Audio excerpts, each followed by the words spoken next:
शान्तिकरीं ब्रह्मणीं ब्रह्मणां प्रियां सर्वलोकप्रणतृं च प्रणमामि सदाम्बिकां मङ्गलां शोभनां शुद्धां निष्कलां परमां कल्याणां विश्वेश्वरीं विश्वमातां चण्डिकां प्रणमाम्यहं सर्वदेवमयीं देवीं सर्वलोकभयापहां ब्रह्माश विष्णुनमितां प्रणमामि सदा मां बिन्दास्तां विश्वनिलयां दिव्यस्थाननिवासिनी योगिनीं जगमयां च चण्डिकां प्रणमाम्यहम् ईशानमातरं देवीमीश्वरमीश्वराभ्यां प्रणतोऽस्मि सदा दुर्गां संसारार्णवतारिणीं मायदां पठति स्तोत्रं शृणुयादपि भक्तितः सा मुक्तः सर्वपापेभ्यः मदतै दुर्गाय सह इति मत्स सुक्ते श्री दुर्गा स्तोत्रं समाप्तम्।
स्वदिनस्व तृष्णातुरस्व क्षुधार्तस्व भीतस्व बद्धस्व जन्त भवेकागतिर्देवी निस्तारकर्त्री नमस्ते जगतारिणी त्राहि दुर्गे नमस्ते। আপনাদের অসংখ্য ধন্যবাদ এখানে আসার জন্য। বিভীষণ উৎসবের আগে এই মঙ্গল ঘট স্থাপন অত্যন্ত প্রাচীন একটি রীতি, আর আমি সবসময় চাই পরিবারের নিয়মকানুন যাতে ঠিক মতো পালিত হয়। এসব ব্যাপারে আমি ঐশিকাকে খুব একটা ভরসা করতে পারি না।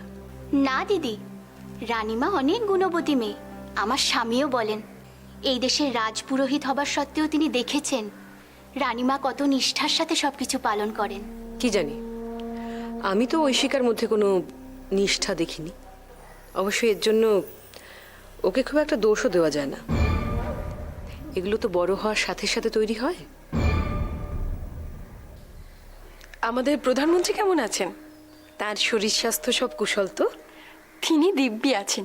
আর তিনি তো আমার স্বামী কম আর সিংহলের প্রধানমন্ত্রী বেশি, তাকে তো পাওয়াই যায় না। আহারে, দেখো তো কি কষ্ট। তুমি প্রধানমন্ত্রীর দ্বিতীয় স্ত্রী বলে কথা। চিন্তা করো না, আমি প্রধানমন্ত্রীকে বলে দেবো।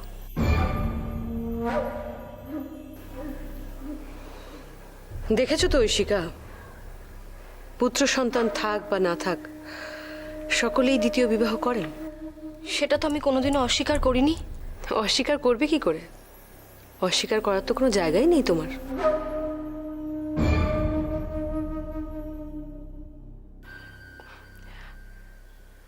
আপনার ছেলে কেমন আছে? কে, মিহির? সে ভালো আছে, মন দিয়ে পড়াশোনা করছে।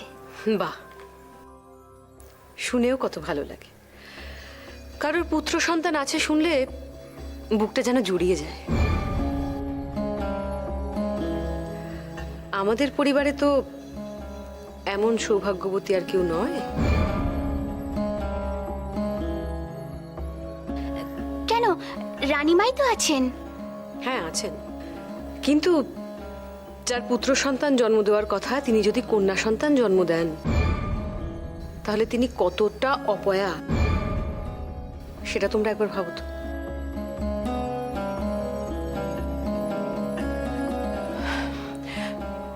দিদি থাক না, যা হয়ে গেছে সেটা নিয়ে বোধহয় আর কথা না বলাই ভালো। লাভ লোকসানের কথা নয়। আজ মিহিরের মা হিসেবে ওনার কত গর্ব। সেখানে ঐশিকা, তার গর্ব করার মতো জায়গা কোথায়? একজন কন্যা সন্তান তোমাকে কি দেবে? পুত্র ভাগ্যে যশ, কন্যা ভাগ্যে লক্ষ্মী।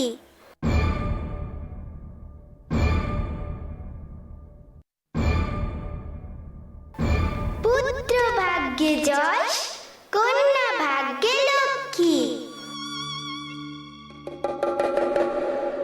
ज्ञान ज्ञान धर्म प्राण काल काल युग महान। ज्ञान ज्ञान धर्म प्राण काल काल युग महान। मननय अंतरिक्ष व्योम जागे दीप्त सर्वभूम। एक शरीर बहुगुणा वसते सर्व मने खना खना खना खना खना।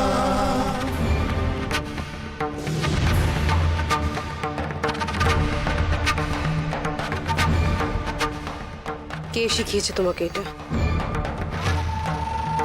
তোমার মা নাকি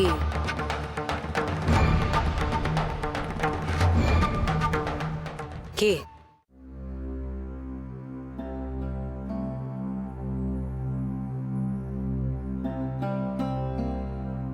পুত্র ভাগ্যে যশ আর কন্যা ভাগ্যে লক্ষ্মী।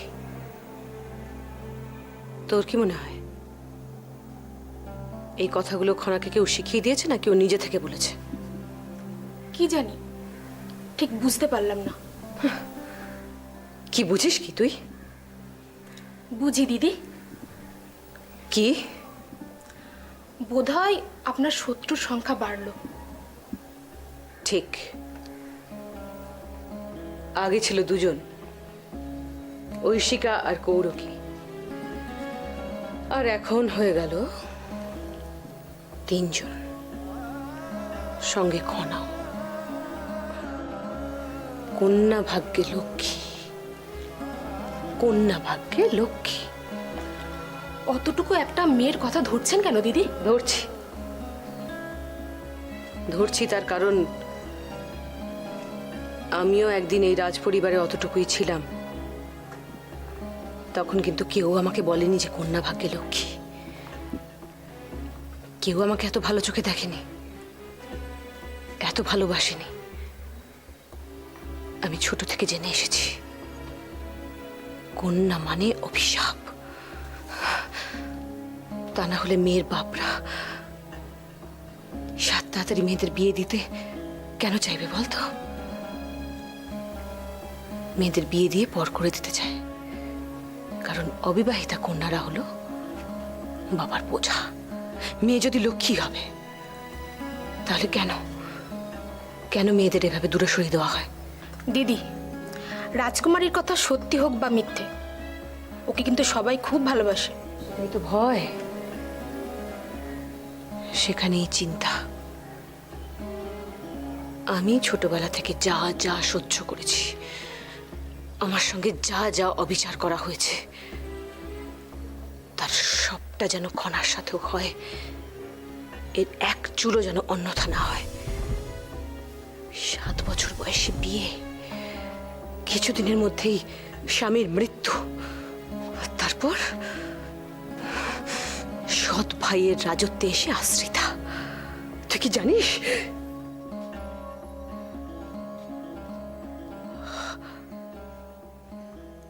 তুই যা যা এখান থেকে যা।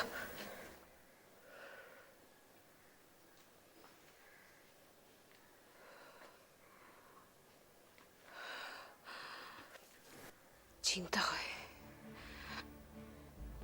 মাঝে মাঝে খুব ভয় হয়। এই সময়টাকে মনে হয় আমার অস্তিত্বটা কি ঐশিকা আর উপতিষ্য, ওরা চাইলেই আমাকে এই রাজত্ব থেকে বাইরে বার করে দিতে পারে, কিন্তু না, তা হবে না। তারা আমাকে ভয় পায়, তারা আমাকে জ্যেষ্ঠা কন্যার মর্যাদা দেয়। আর সে সবটা হয়েছে আমার নিজের চেষ্টায়। আমার ভাগ্যকে আমি নিজের হাতে তৈরি করে নিয়েছি। এখন শুধু একটাই লক্ষ্য, একটাই, আমার ভাই মহান আমাকে সিংহাসনে বসানো। তাহলে গোটা রাজত্বটা আমার হাতের মুঠোয়। ঐশিকা, গৌরকী, খনা, সবাই তখন আমার হাতের পুতুল। খনা, তোমার কন্যা ভাগ্যকে লক্ষ্মী থেকে কি করে অলক্ষ্মী করে দিতে হয় তা আমার খুব ভালো করে জানা আছে। তোমার রেহাই নেই, তোমার রেহাই নেই। সিংহল আপনার খুব প্রিয়, তাই না দাদা? খুব স্বাভাবিক। নিজের দেশ, নিজের জন্মভূমি কার না প্রিয় হয়? আচ্ছা, আপনি কোনোদিন সিংহলের বাইরে গিয়ে অন্য কিছু সিংহলের জন্য কোনোদিন ভাবেননি? ঠিক বুঝলাম না। মানে সাম্রাজ্য বিস্তার, রাজ্য বিস্তার, এসব নিয়ে কোনোদিন ভাবেননি, তাই না? আমার ভাই হঠাৎ করে রাজতন্ত্রে এত কৌতূহলী, কি ব্যাপার? কারণ 10 বছর আগে আমি আপনার সাম্রাজ্যের আয়তন যা দেখেছিলাম, 10 বছর পরেও তার বিন্দুমাত্র কোনো পরিবর্তন হয়নি।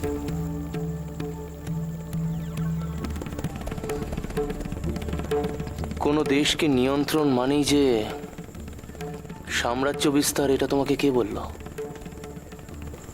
এ কথা তো আর বলার অপেক্ষা রাখে না, এটা তো সর্বোচ্চ দৃষ্টান্ত। দেখো মহানামা, রাজত্ব বিস্তার মানেই লড়াই, লড়াই মানেই রক্তক্ষয়। আমি ব্যক্তিগত প্রতিপত্তির জন্য সাধারণ মানুষের, আমার প্রজার কেন প্রাণহানি করবো তুমি বলতে পারো? দাদা, এই প্রশ্নটা ব্যক্তিগত প্রাপ্তির নয়, প্রশ্নটা রাজতন্ত্রের, সাম্রাজ্য বিস্তারের। আর সেখানে যদি একজন সৈন্য নিজের দেশের জন্য প্রাণ ত্যাগ করে, তাহলে সেটা আত্মত্যাগ, গৌরবের বিষয়। প্রাণহানি কেন হবে? কিস্তি। মহানামা, তুমি যখন কোনো দেশের অধিপতি হবে তখন তোমার প্রথম শর্ত হবে দেশের সুরক্ষা। প্রথম লক্ষ্য হবে সে দেশকে সামলানো। কোনো বহিরাগত শক্তি যদি প্রতিহত করার চেষ্টা করে তুমি লড়তে পারো, কিন্তু অহেতুক দখলদারি করার জন্য নয়। এক জায়গায় দাঁড়িয়ে থাকা বা পালিয়ে যাওয়া, এই করে বেশি দিন টিকে থাকা যায় না। আপনাকে একদিন না একদিন নিজের ক্ষমতার জাহিরটা করতেই হবে। বিক্রমাদিত্য তাই করে। কে কি করে আমি জানি না বা জানতে আগ্রহী নই। হাজার মানুষের প্রাণের বিনিময়ে একটি দেশকে দখল করা, তাকে নিয়ন্ত্রণ করা এত সহজ নয়। যত ক্ষমতা বাড়বে তত দ্বন্দ্ব বাড়বে। সিদ্ধান্ত তোমায় নিতে হবে একাধিক রাজত্বের।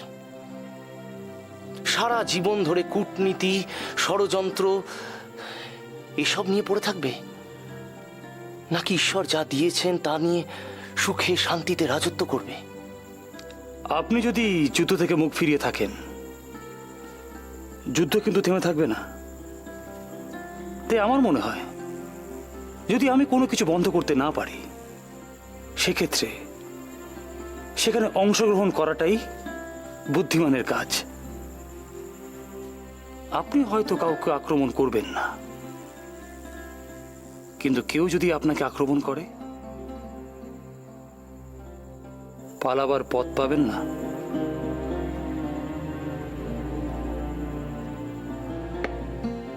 কিস্তি। মহানামা, তুমি পালাবার কথা তখনই ভাববে যখন তোমার আর কোনো উপায় নেই। আমি এমন কোনো কাজ করব না যার জন্য আমাকে পালাতে হয়। রাজা হিসাবে আমার মাথায় অনেক দায়িত্ব, আমার প্রজাদের দায়িত্ব, এই রাজ পরিবারের দায়িত্ব। আমি লোভে পড়ে কোনো কাজ করতে পারি না। লোভ নয়, আপনি যদি কোনো দেশ দখল করেন তার অর্থ হলো আপনার বাণিজ্যে লাভ, সেই দেশের শিল্প সংস্কৃতি বিনিময়। আপনি সবসময় কেন খারাপ দিকটা আগে দেখছেন? ভাবছি কারণ কিছু পেতে গেলে কিছু হারাতে হয়, আর আমি কিছু হারাতে চাই না। রাজ্য বিস্তার করতে গেলে চাই রাজনীতি, আর রাজনীতিতে অনেক কিছুই হতে পারে। সুতরাং কিছুটা তো হয়তো আপনাকে ভাগ্যের উপর ছাড়তেই হবে। আমি ভাগ্যে বিশ্বাসী নই, বুদ্ধিতে বিশ্বাসী। তাই পাশা খেলি না, দাবা খেলি। আমি যা করি বুদ্ধির জোরে। কিন্তু দাদা, তুমি কেন বুঝতে পারছো না মহানামা? আমি দেশ দখল করার জন্য হাজার হাজার প্রজাদের প্রাণ অনিশ্চয়তার মধ্যে ঠেলে দিতে পারি না, রক্তক্ষয় করতে পারি না। যুদ্ধ মানুষকে অনেক কিছু দিলেও বহু কিছু কেড়ে নেয়। তুমি ভুলে গেছো রাবণের কথা? সে তার সন্তানদের হারিয়েছে, যুদ্ধে হেরেছে। এটা আমি করতে পারি না। আমার নীতি একটাই, নিজের জায়গায় থাকো, শান্তিতে থাকো। হ্যাঁ, কেউ যদি তোমায় আক্রমণ করতে এগোয় তাকে পাল্টা কামড় দাও।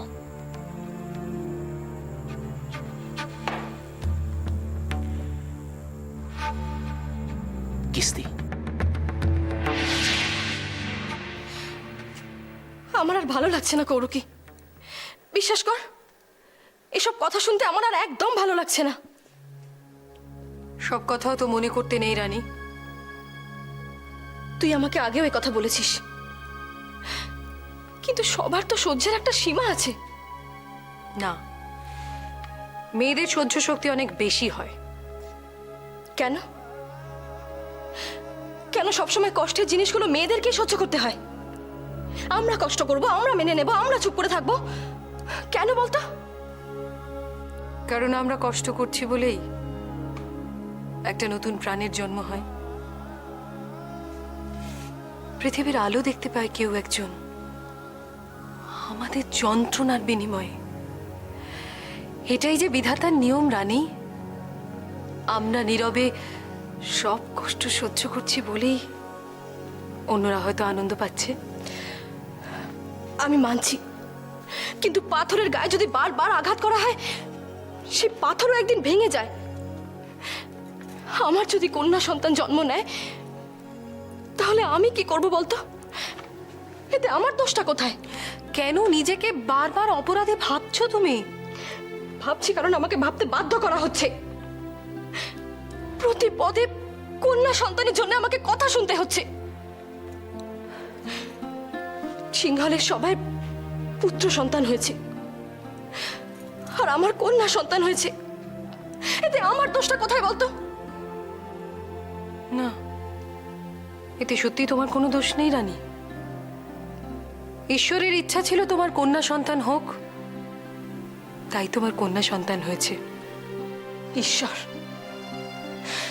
ঈশ্বর জানি না আমার ভালো হোক, তাই তিনি আমাকে অভিশাপ দিয়েছেন, যার ফল আমার এই কন্যা সন্তান।